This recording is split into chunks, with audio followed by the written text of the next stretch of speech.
Hello, good morning mga kalodi. Ako'y maghahatid na ng estudyante. Yan ang aking anak, kaway lang na. Yan, ang aking estudyante na grade 3. Hahatid ko muna siya dyan sa may gate. Kaya niya naman ang pumasok na mag-isa. Papahatid kasi takot makagat ang aso. Yan, ang aming dinadaanan ko ay Panchong.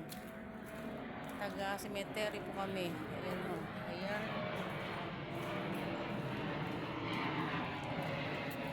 Taga Panchong po kami. Yan. Yan po nga may dinadaanan dito sa umaga. Hindi naman kasi kami pwedeng dumaan doon sa kabilang gawa ng baha. Kaya may tubig siya. Kaya sa gilid kami nadaan. Ay, siya na lang pong papasok ngayon. Kasi yung ibang mga estudyante ko nakapasok na kanina. Isang estudyante na lang mamaya mga 11:30 ang pasok. Yan ang mga nanay. Tagahatid ng estudyante. Kaway sa maganda kong mga anak. Yan, kaway. Hello. Thank you for watching, guys.